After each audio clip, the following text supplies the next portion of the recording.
खीर तो आपने बहुत बार बनाई होगी, लेकिन एक बार मिठाई वाली रबड़ीदार खीर ज़रूर बनाइएगा। वीडियो एंड तक ज़रूर देखिएगा, बीच में स्किप नहीं कीजिएगा। वीडियो अच्छी लगे तो लाइक शेयर ज़रूर कीजिएगा। अस्सलाम वालेकुम, वेलकम टू माय चैनल। कैसे हैं आप सब लोग? उम्मीद करती हूँ कि आप सब खैरियत से होंगे। तो चलिए बनाना शुरू करते हैं।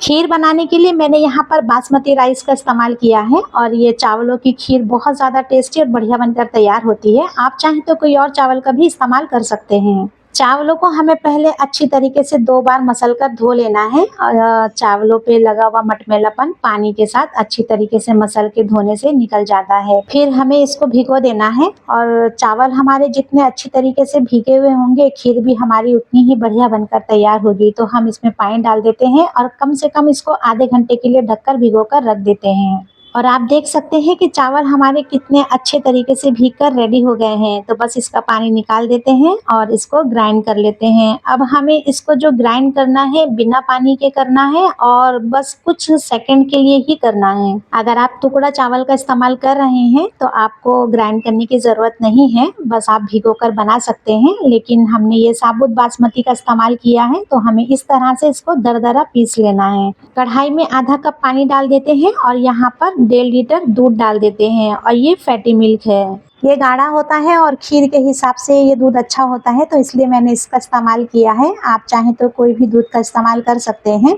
दूध को एक उबाल दे देना है और दूध में उबाल आ गया है तो गैस की फ्लेम को स्लो कर देंगे। मिठाई बनाने के लिए मैं इसमें से ही 2 चम्मच दूध निकाल रही हूँ। अगर आपके पास एक्स्ट्रा दूध है तो आप उसका भी इस्तेमाल कर सकते हैं।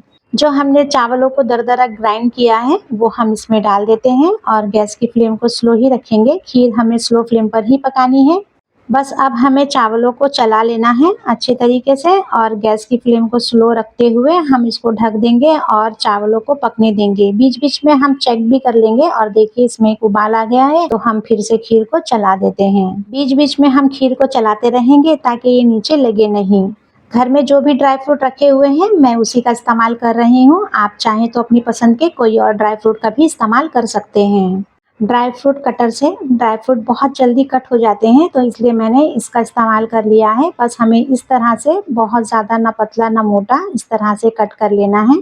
ड्राई फ्रूट कट हो गए हैं तो इसको साइड में रख देते हैं और यहाँ पर मिठाई बनाने के लिए मैंने 100 ग्राम मिल्क पाउडर ले लिया है। 2 चम्मच दूध जो हमने साइड में निकाल कर रखा था उसी का इस्तेमाल हमें मिठाई के लिए करना है। तो हम इसका आटे की तरह डो बना लेना है और हमें इसमें थोड़ा थोड़ा करके ही दूध डालना है क्योंकि ये बहुत जल्दी पतला हो जाता है। थोड़ा सा मटेरियल ले लेंगे और इस तरह से हम इसको गोल शेप देकर लड्डू की तरह सारी मिठाई को रेडी कर लेंगे। थोड़ा सा डेकोरेट कर देंगे सिल्वर वर्क से और ये मिठाई आप देखेंगे कि एकदम ज़बरदस्त लुक देगी खीर को।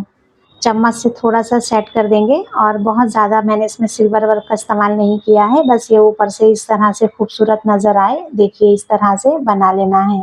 खीर चेक कर लेते हैं।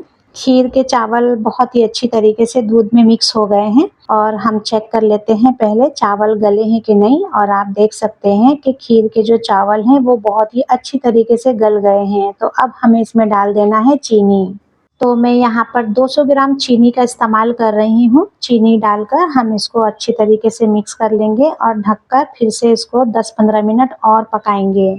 और आप देख सकते हैं कि चावल बहुत ही अच्छी तरीके से घुट गए हैं, दूध में अच्छी तरीके से मिक्स हो गए हैं। अब इसको एक मावेदार टेस्ट देने के लिए हम इसमें डाल देते हैं 50 ग्राम मिल्क पाउडर। ये मिल्क पाउडर डालने से खीर में एक अलग ही टेस्ट आता है। खीर एकदम बढ़िया मावेदार लगती है। खीर को जितना हम अच्छे से पकाते हैं ये खीर उतनी ही बढ़िया बनकर तैयार होती है। फ्रेश थोड़ी सी 7-8 हरी इलायची लेंगे, कूट कर इसमें डाल देंगे।